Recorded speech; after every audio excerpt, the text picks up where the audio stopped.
Well, you know what they say, you win some, you get abducted by others. And that is pretty much exactly what happens in this new Hulu original film, No One Will Save You. It's new from the Huluween series that Hulu does, but it's pretty much an original movie.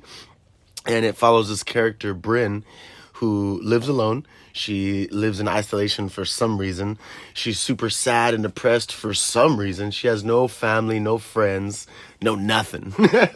And it's super awkward and just like, why? It just raises so many questions that just almost never get answered. And then one night, she hears like feet on the roof, or like, something's going on top of her house, as if Santa's came to fucking deliver some presents, but obviously they're nowhere near Christmas time. And it turns out she's got some home invaders. She comes to see what's going on downstairs, and she finds out that someone broke into her house. And what would you know it? Fucking aliens. So the movie is pretty much about aliens. I mean, you could see from just the still alone that someone's being beamed up. So, and I'd heard a lot about it, heard some chatter that it was pretty good and that it was anxiety inducing and it was a good suspenseful mystery horror sci-fi film. And it definitely was. I mean, it was very cool. But yes, it's an alien film. So these aliens pretty much invade Earth, and they look like normal aliens, right? Like, I mean, I loved the concept of the aliens and the way that they were introduced with stomping around and all that, like mystery horror, pretty much, it's what it was, suspenseful horror, all the, jump scare stuff of what is it going to be, what is it going to look like. But I feel like they just showed it too early, because they are just your traditional alien designs, but their feet are fucking awesome, because they have their feet, but then their toes are like elongated, and then their toes have hands.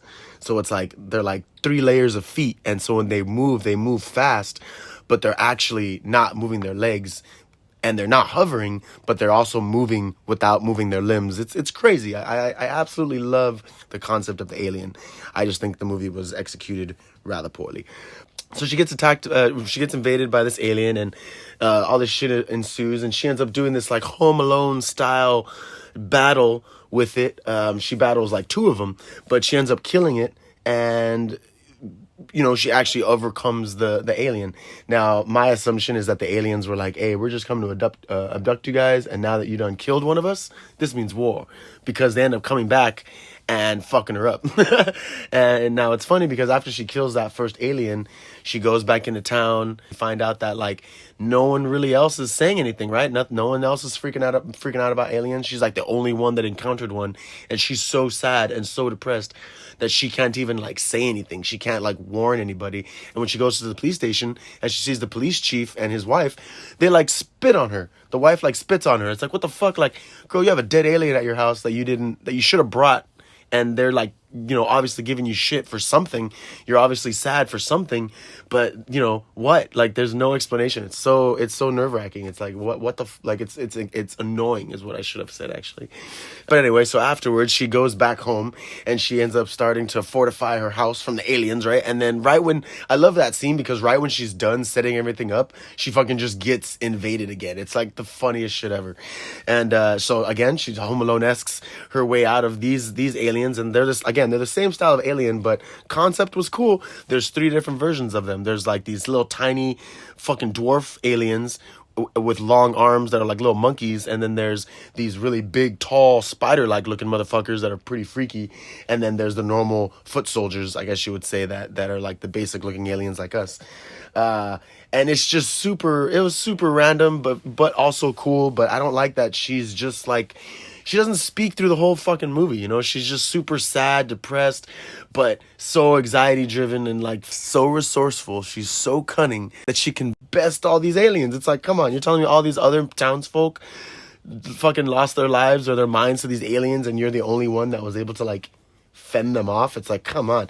And even though her killing it is technically an accident, it's still like, come on. Like, people, like, I'm just saying, it's a bit of a stretch. Anyway, so they finally overpower her, and they end up putting this Like, it looks like a dragon fruit, but it's a dragon fruit that's fucking alive. They end up throwing it up and putting it into her mouth. And it turns out that's what they've been doing to other people, because she gets chased at one point by someone who has this, like, weird thing in their neck. And so, that's, you finally get to see what that is. And it fucking puts it in her mouth, and she fucking, like, dies, right? And I thought this was going to be the end of the movie because she ends up waking up in her room, and it's like a dream almost, like she was dreaming. And then her friend walks in, who is, you're assuming, the person she's been writing to this whole time, because in the beginning of the movie, it shows her, like, writing, like, a journal, and she's writing to this girl, this friend named Maud. So you're assuming this is the friend that it is, and the friend comes up to her, and she sees her, and she says, "I'm sorry," because she knows, like, she is so depressed and sad that she knows that this person is obviously dead. Like, clearly it's a plot point, but you're like, who is this chick? Like, where did she, why is she, why, what happened? Like, what, But she is so sad that she's able to overpower the parasite now. She's able to put her hand in her mouth and just rip it out.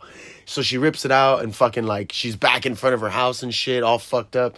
She crushes it, and the aliens literally, they had left her there.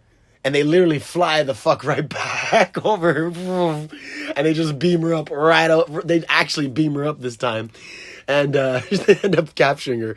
I forget if she, like, runs away and she's trying to get away. I think she tries to get away. But then they end up beaming her up. And so she's in the alien ship. And all the aliens are around her, and they're like, how the fuck did this girl best us? How the fuck did this girl, like, defeat the parasite we put in her? What's so special about her? She's got to be the alpha human, right? Of course she is. But then so they all come together and touch her head, and E.T. phone her backstory. And they go into her head pretty much, and she's in her own head, and they're trying to find her backstory pretty much. Like, the filmmaker doesn't get it. The aliens are the ones that are like, wait, we need to figure out what's going on with this bitch. So you find out that when she was a kid, her friend pushed her and she fell on the floor. And then when she fell, she landed near a rock. So she grabbed the rock, and when she got up, she just flung the rock because she was mad, and she hit her friend, like, right in the temple pretty much, and, like, killed her. They were like 10, they were like 10, 9, 11 years old. So instant death.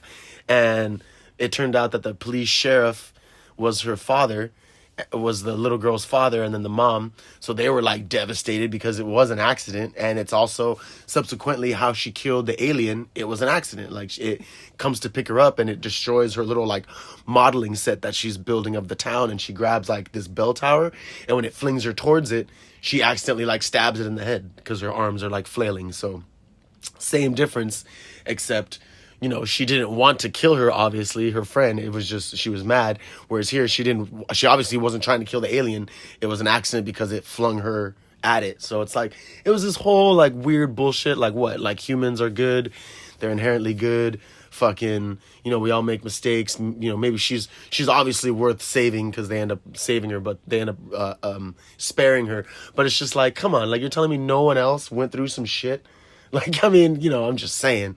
She couldn't have been the only one. But it was a very tragic thing. I mean, she did kill her best friend, and now she's all depressed and speechless practically. She lost her voice because she doesn't speak to the whole movie.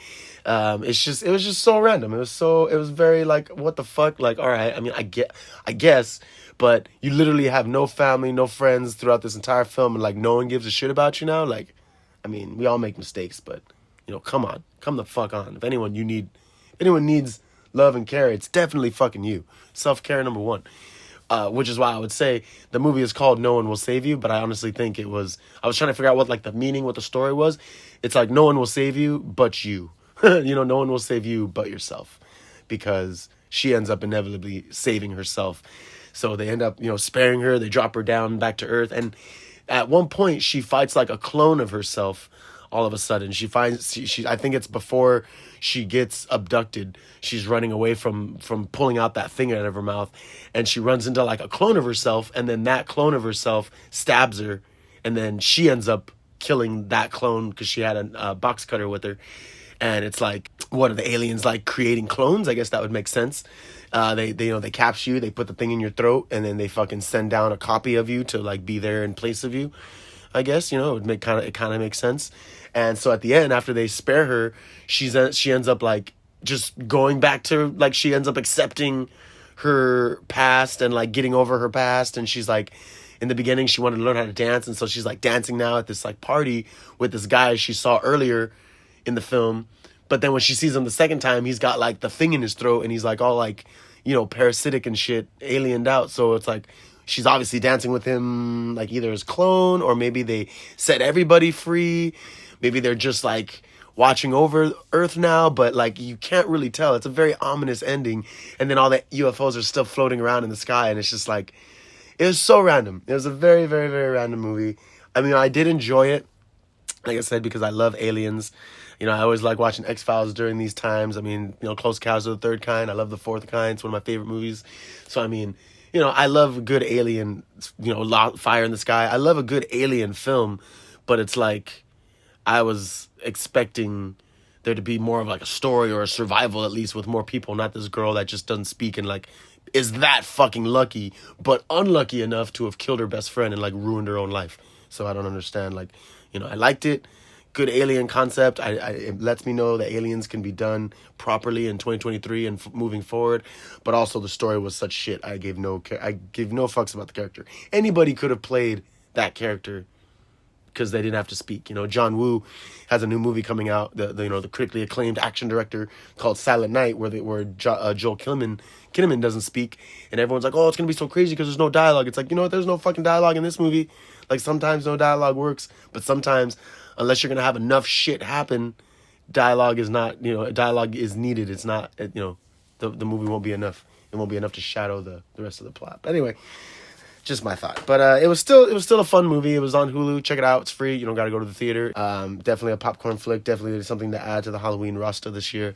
But yeah, No One Will Save You. Check it out. Definitely, you know, like I said, 50-50 on that one. Liked it. Didn't like it. I don't know. Definitely think people will get a kick out of it regardless. Those alien feet and that whole intro scene. Whew, awesome. Fucking nerve-wracking. But yeah, this has been Ghost on the Craig. Thank you so much for tuning in. Like, share, and subscribe. And I will catch you guys on the flip side. Peace.